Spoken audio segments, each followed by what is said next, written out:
સુરત જિલ્લામાંથી પસાર થતી કિમ નદી ગાંડીતુર બની છે। કિમ નદીએ રૌદ્ર સ્વરૂપ ધારણ કરતા લોકોમાં ચિંતા વધી। આકાશી દ્રશ્યોમાં કિમ નદીનું રૌદ્ર સ્વરૂપ જોવા મળ્યું। બોરસરા અને કાટોદરા ગામમાં કિમ નદીના પાણી પણ પ્રવેશ્યા છે।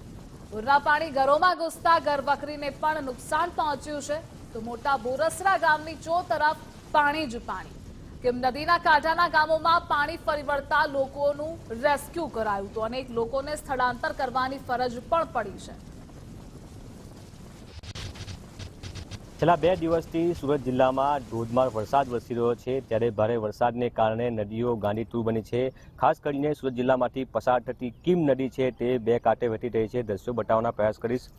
માંગરોળના મોટા બોરસરા ગામેથી કિમ નદી છે તે પસાર થાય છે। જે પ્રમાણે ઉપરવાસ તેમજ સુરત જિલ્લામાં અવિરતપણે વરસાદ વરસી રહ્યો હતો તેને કારણે કિમ નદી ગાંડીતુર બની છે। જેના કારણે કિમ નદીના પાણી છે તે ગામના પાદર સુધી ફરી વળ્યા છે। દ્રશ્યો બતાવવાનો પ્રયાસ કરીશ।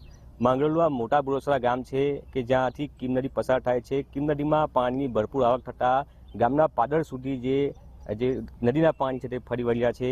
આ ગામમાં પ્રવેશ દ્વાર છે, પ્રવેશ દ્વાર સુધી પાણી છે તે ફરી વળ્યા છે। લોકો જે છે તે પાણીમાંથી આવવા માટે મજબૂર બન્યા છે। હવામાન વિભાગ દ્વારા ધોધમાર વરસાદની આગાહી કરવામાં આવી હતી। આગાહી મુજબ વરસાદ વરસ્યો હતો। ખાસ કરીને ઉપરવાસમાં પણ ધોધમાર વરસાદ વરસ્યો હતો। તેને કારણે કિમ નદી જે છે તે ગાંડીતુર બની હતી। ખાસ કરીને કિમ નદી છે તે સુરત જિલ્લાના 2 તાલુકાને અસર કરે છે, માંગરોળ તાલુકો અને ઓલપાડ તાલુકો।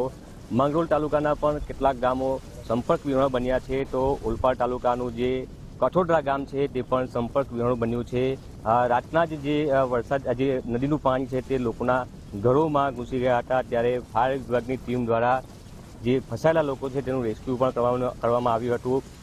હાલ પણ જે કિમ નદીના પાણી છે તે ઓસર્યા નથી। જોકે વરસાદે વિરામ લીધો છે તેને કારણે હાલ પાણી છે તે ઓસરી રહ્યા છે। તંત્ર છે તે એલર્ટ છે।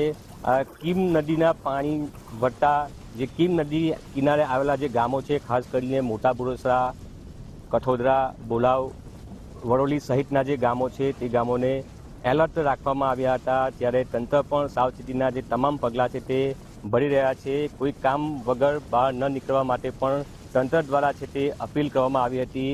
એસડીઆરએફની ટીમ પણ તૈનાત કરવામાં આવી હતી। જોકે વરસાદે વિરામ લીધો છે અને કિમ નદીના પાણી છે તે ઓસરી રહ્યા છે। તેને કારણે તંત્ર સાથે જે લોકો છે તેને પણ રાહતનો શ્વાસ લીધો છે। પરંતુ જે પ્રમાણે કિમ નદીના પાણી જે લોકોના ઘરોમાં ઘૂસ્યા હતા, ગામોમાં ઘૂસ્યા હતા, તેને લઈને લોકોએ છે તે ભારે હાલાકીનો સામનો કરવાનો વારો આવ્યો હતો। આ હાલ દ્રશ્યો છે તે આપ જોઈ શકો છો। મોટા બોરસરા ગામના દ્રશ્યો છે। કિમ નદી અહીંયાથી ઘણી દૂર છે, છતાંય જે કિમ નદીના જે પાણી છે તે આસપાસના વિસ્તારોમાં ફરી વળ્યા છે। ખેતરો પર પાણીમાં તરબોળ થયા છે। ત્યારે ખેડૂતોએ પણ નુકસાની વેઠવાનો છે તે વારો આવ્યો છે। જોકે રાહતની વાત એ છે કે હાલ કિમ નદીના પાણી ઓસરી રહ્યા છે તેને કારણે લોકો હાશકારો અનુભવી રહ્યા છે। ઉદય જાદવ, ગુજરાત ફર્સ્ટ, સુરત।